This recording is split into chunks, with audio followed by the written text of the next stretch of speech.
Halo guys, ketemu lagi nih dengan gua Darwin dalam channel pribadi gua Opini Darwin. Apa kabar kalian semua? Semoga kalian semua dalam keadaan sehat-sehat semua ya. Dan dalam video kali ini gua ada di outdoor nih. Suhunya hari ini lagi 1 derajat dan feels like-nya itu 1 derajat juga. Jadi intinya anginnya lagi nggak ada nih. Enak banget ya rasanya ya. Setelah dalam 2-3 hari terakhir ini minusnya itu minus 16 atau minus 17 guys. Dan pernah itu sekali-sekali waktu itu malamnya itu feels like-nya itu minus 30. Jadi waduh edan banget dinginnya waktu itu ya. Tapi ya setelah minus 16 langsung suhunya naik ke 1 derajat. Jadinya 1 derajat itu rasanya anget banget guys. Sehingga gua nggak perlu pakai sarung tangan nih.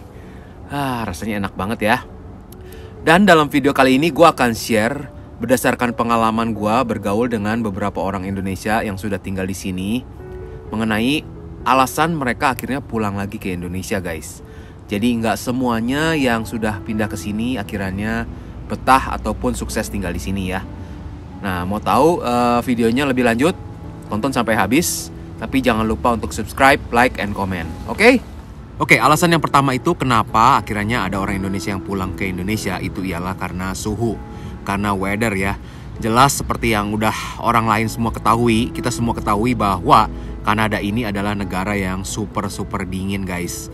Bahkan gue pernah dapat beritanya 4 tahun yang lalu ada review bahwa di malam tertentu itu Kanada lagi hawanya super dingin banget ya. Ada di beberapa daerah itu sampai minus 50. Katanya itu lebih dingin dari di planet Mars saat itu guys. Jadi bisa kebayangkan dinginnya kayak apa. Nah, berkaitan dengan hal itu, ada beberapa orang di antara kita, orang Indonesia yang ada di sini itu yang akhirnya nggak kuat guys, menyerah karena hawanya yang super dingin itu, sehingga mereka akhirnya pulang kembali ke Indonesia. Basically sih kadang-kadang berkaitan dengan hawa yang dingin itu, bukan soal menahan dinginnya aja sih yang menjadi kendala. Yang menjadi kendala berikutnya itu ialah selain menahan dingin itu ialah efeknya itu, kulit kita itu bisa pecah-pecah kering ya, dan juga gatal-gatal guys. Nah, ini salah satu kendalanya di mana akhirnya kita harus menggunakan body lotion.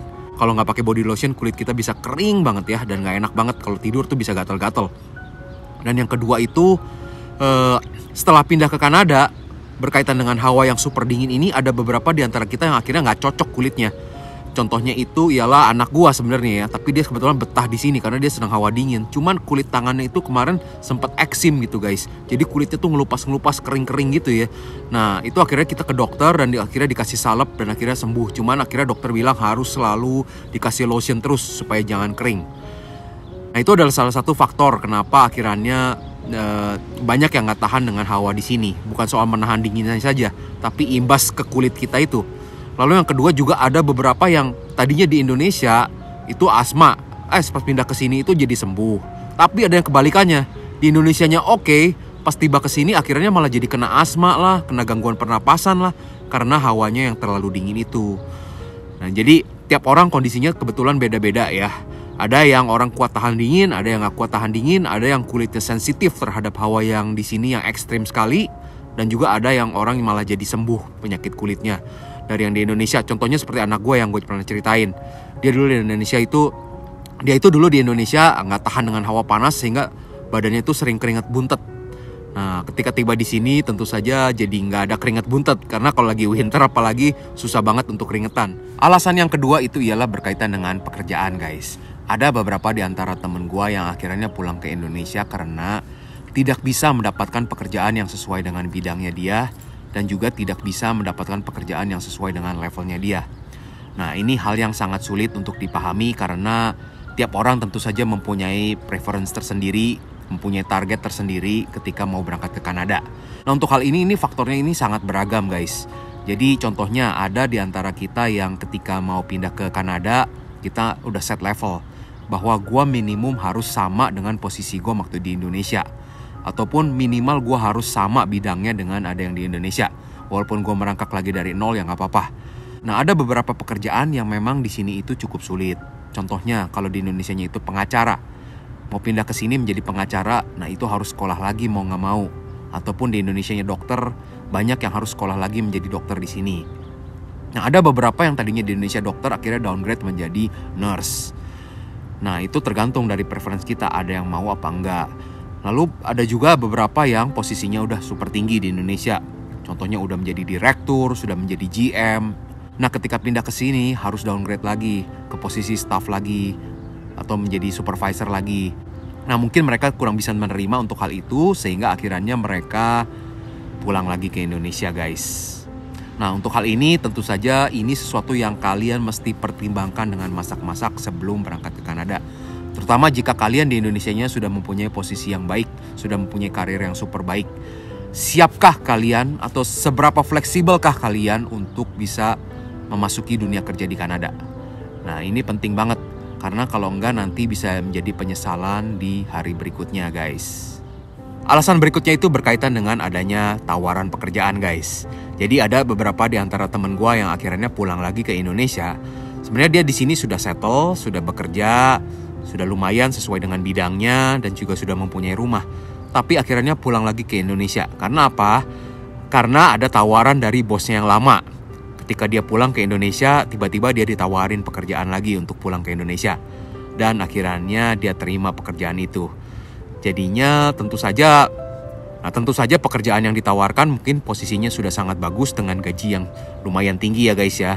Sehingga pertimbangan income yang ada di Kanadanya ini mungkin kalah tinggi dengan bayaran yang ada di Indonesia. Sehingga akhirnya dia pulang lagi ke Indonesia, guys. Nah, berkaitan dengan hal ini tentu saja itu kembali kepada pendirian kalian, kepada kemauan kalian. Seberapa how bad do you want to live in Canada ya. Kalau kalian udah bener-bener ingin sekali tinggal di Kanada, tentu saja tawaran yang menggiurkan pun akhirnya mungkin kalian akan tolak. Tapi itu kembali lagi kepada preference kalian. Nah, lalu alasan berikutnya itu ialah berkaitan dengan orang tua. Ada beberapa teman di antara kita yang akhirnya pulang ke Indonesia setelah tinggal lama di Kanada dan settle di sini, akhirnya pulang karena orang tua, guys. Jadi karena memang harus diakui ya, jaraknya itu antara Kanada dengan Indonesia itu super jauh banget, guys. Penerbangan di luar transit itu bisa 24 jam. Berserta dengan transit kadang-kadang total bisa 28 sampai 30 jam, guys. Nah, jadi penerbangannya ini sudah sangat jauh sekali. Dan yang kedua, perbedaan waktunya 12 jam sehingga kadang-kadang komunikasi itu susah. Kita di sini malam, di Indonesia pagi. Kita di sini pagi, di Indonesia malam. Nah, itu menjadi consideration-nya. Dan yang ketiga itu ialah berkaitan dengan harga tiket pesawat ya. Kalau mau pulang kampung itu kadang-kadang minimum kita harus siapkan antara 1.000 sampai 1.500 dolar, guys. Tergantung dari seasonnya. Nah, berkaitan dengan hal ini, tentu saja jika kita masih mempunyai orang tua di Indonesia dan kita dekat dengan orang tua, itu menjadi kendala yang besar. Seperti dalam case istri gua, beberapa yang lama yang lalu mamahnya meninggal dan akhirnya karena COVID juga ya, mau pulang juga udah susah karena harus kuarantin dan juga waktunya itu sekali pulang 36 jam. Akhirnya dia tidak bisa menghadiri pemakaman ibunya. Nah, ini menjadi concernnya. Dan yang kedua mungkin banyak di antara teman-teman yang orang tuanya udah tinggal sendirian di Indonesia sehingga nggak tega meninggalkan jauh-jauh, akhirnya decide untuk pulang lagi ke Indonesia. Nah, sebenarnya sih ada solusi, yaitu kita bisa sponsorin orang tua kita untuk pindah ke sini jika income kita sudah memenuhi dan kita terseleksi oleh government Kanada. Cuman kadang-kadang bagi orang tua itu nggak gampang, guys, untuk pindah ke Kanada. Terutama bagi mereka yang nggak kuat dengan hawa dingin karena hawanya super dingin di sini. Dan yang kedua berkaitan dengan pergaulan, guys. Nanti di sini belum tentu orang tua kita bisa menemukan komunitas karena orang Indonesia di sini kan nggak terlalu banyak. Dan yang kedua juga ngumpul-ngumpulnya nggak sering ya. Nggak seperti di Indonesia, kita bisa ngobrol dengan tetangga setiap hari gitu. Pulang dari pasar ngobrol, ataupun ada acara ya senam kesejaran jasmani bersama, ataupun ada kegiatan di sore hari jalan-jalan di alun-alun. Banyak hangoutnya ya kalau di Indonesia, tapi di sini nggak akan terlalu banyak ya guys ya. Oke guys, kalau gitu sampai di sini dulu videonya ya, karena gua nggak tahan nih ya, hawanya udah mulai dingin juga nih 1 derajat, tapi kalau gua duduk diam aja nggak sambil jalan akhirnya dingin juga, menggigil. Nah, semoga videonya tadi bermanfaat ya buat kita semua. Jadi bagi teman-teman yang sedang mau berangkat ke Kanada, beberapa faktor itu coba dipertimbangkan ya, dan dimitigate risknya. Misalkan kalau kalian merasa, wah gua nggak akan bisa pindah ke Kanada karena orang tua, nah itu kalian harus pertimbangkan dengan masak-masak. Ataupun wah gua kayaknya nggak bisa downgrade nih posisi kerjanya, gua udah nyaman di Indonesia. Pertimbangkan dengan masak-masak daripada udah habis duit pindah ke sini, misalkan dengan jalur kuliah dan akhirnya udah dapat PR, toto akhirnya pulang lagi ke Indonesia. Kan jadinya akhirnya buang-buang waktu ya guys ya. Nah itu pertimbangkan dengan baik-baik.